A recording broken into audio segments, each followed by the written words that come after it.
Those stalwart guardians of the peace are sworn in to protect and serve the common citizens. Yet, amidst the chaos of the streets, a unique and often overlooked dilemma arises when officers find themselves tasked with apprehending members of their own family. This paradoxical scenario blurs the boundaries between professional obligation and personal allegiance, presenting law enforcement with a moral quandary unlike any other. Here are times when idiot police officers arrested their own family.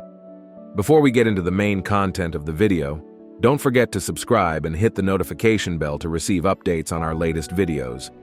Feel free to leave your comments with feedback on the content and any topics you're interested in. Your support means a lot to us. Have a great day.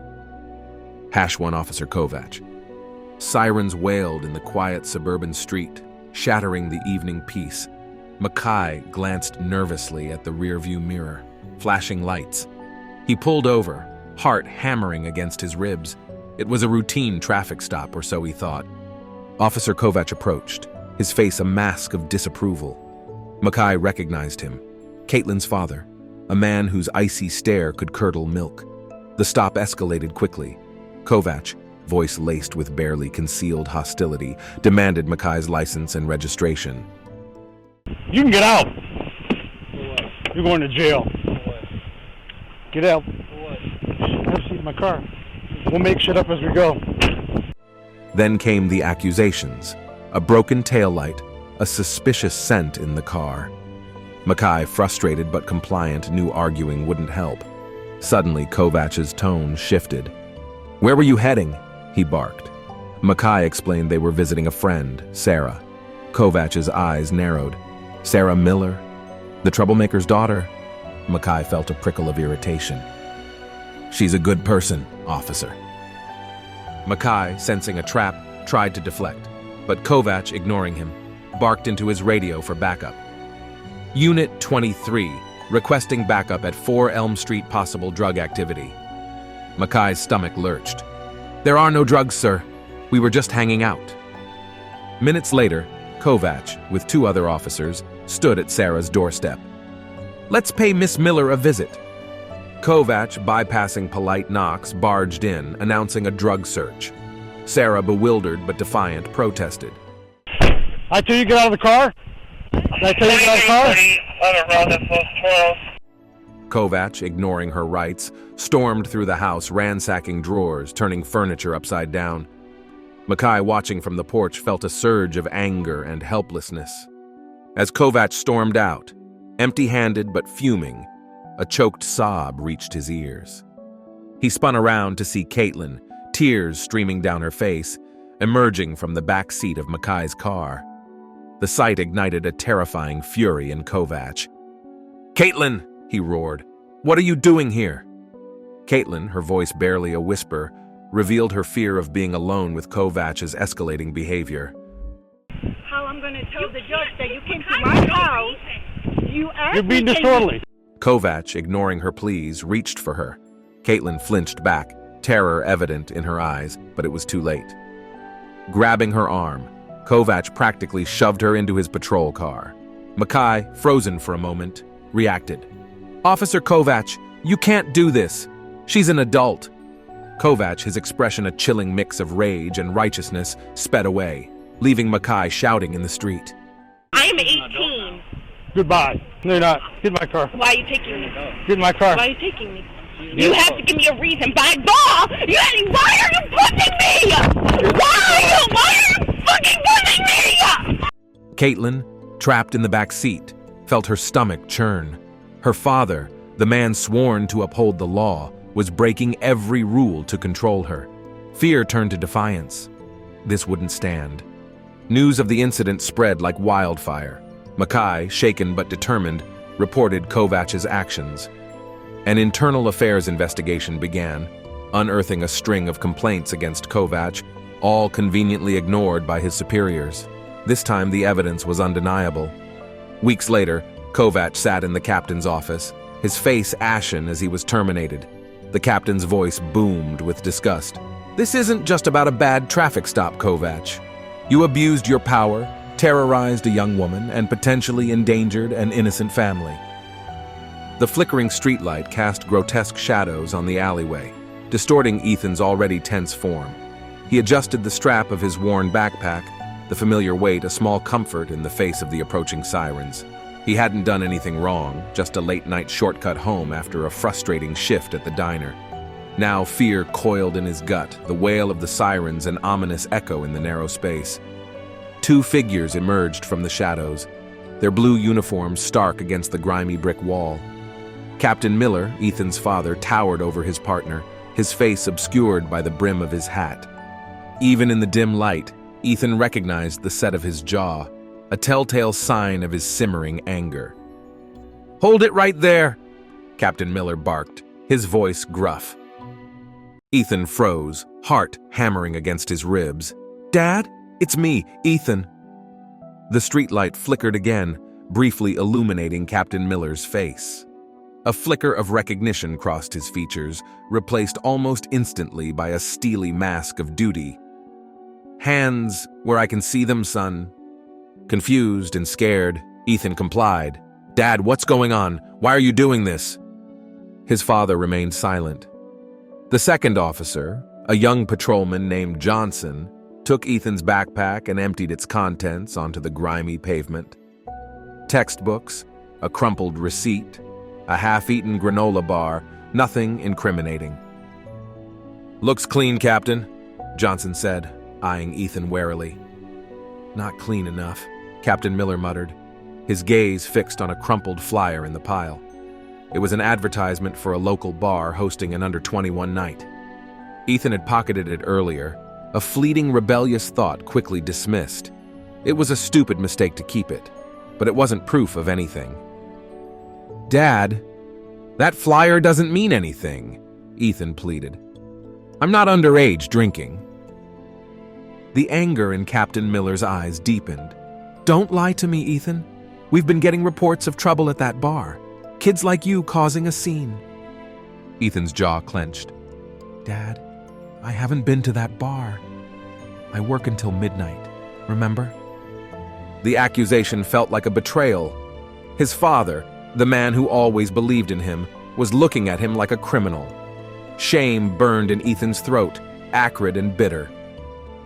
"Put the cuffs on him, Johnson," Captain Miller ordered, his voice devoid of emotion. The click of the handcuffs resonated through the night. Tears pricked Ethan's eyes, blurring his vision. "Dad, please," he croaked, his voice thick with a confusion he couldn't articulate. "You know me. You know I wouldn't do anything like that." Captain Miller's gaze flickered briefly, a flicker of doubt, of regret. But it was quickly extinguished. "The badge doesn't know family, son," he said gruffly. "We follow the law." The drive to the station was a tense silence punctuated by the rhythmic flashing of red and blue lights in the rearview mirror. Ethan stared out the window, his mind reeling. His own father had arrested him, treating him like a stranger. The weight of the handcuffs felt heavier than the anger twisting in his gut. At the station, the booking process felt surreal. Fingerprints, mugshot, a cold cell that smelled of disinfectant and despair. Ethan sat on the thin cot, the metal biting into his skin, a metaphor for the growing betrayal he felt. Hours later, his mother, Sarah, rushed in, her face etched with worry. "Ethan! Oh my God, what happened?" Ethan threw himself into her arms, the familiar scent of her vanilla perfume offering a fragile sense of comfort.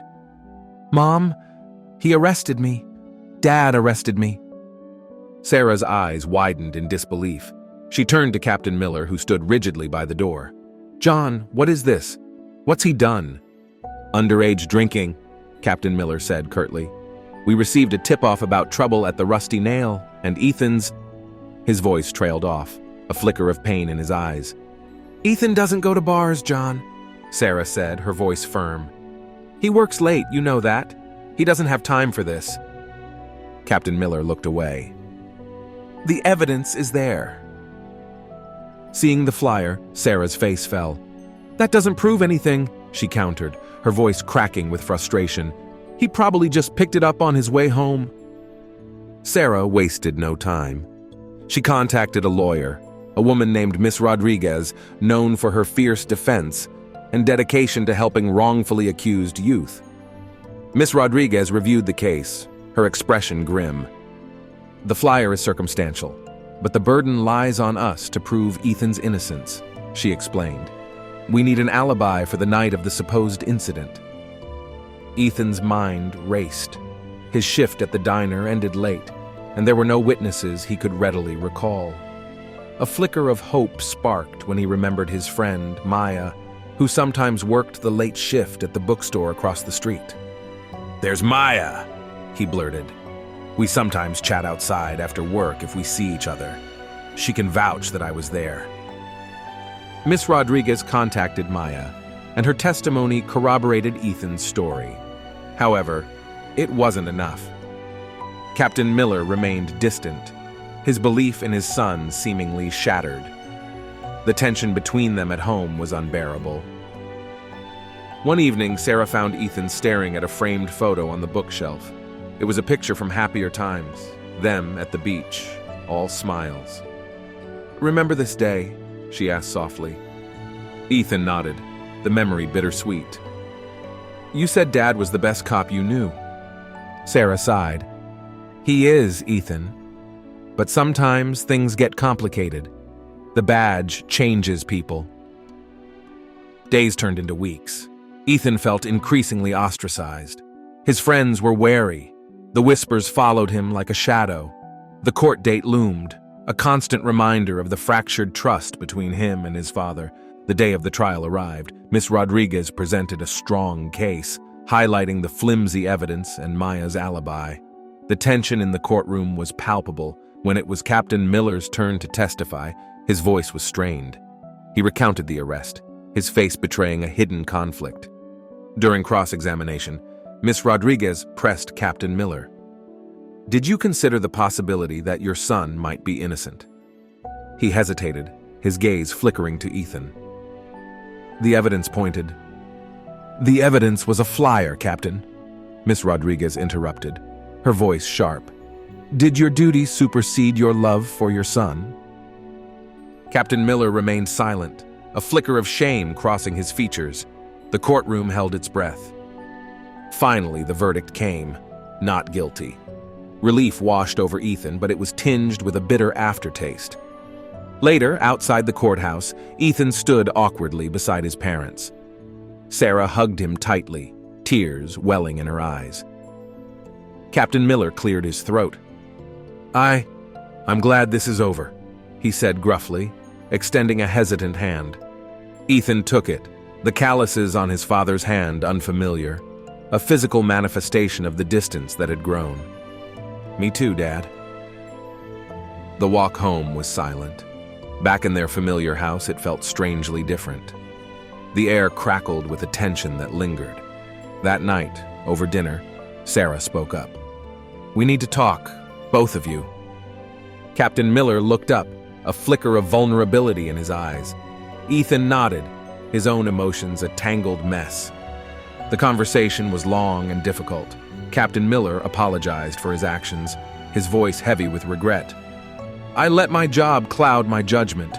I should have trusted you." Ethan listened, hurt and anger still simmering. "Trust takes time to rebuild, Dad," he said finally. #3 Officer Davies. Kenneth felt the heat of the squad car's spotlight crawling up his back, a premonition of the inevitable. His heart hammered against his ribs as he fumbled in his pockets, the crumpled paper a flimsy shield against the approaching officers. He'd hoped to slip past, a ghost in the pre-dawn darkness, but fate, as usual, had other plans. Sheriff Thompson, a barrel-chested man with a handlebar mustache that twitched with suppressed surprise, stepped out of the car. Recognition flickered in his eyes before hardening into a professional scowl.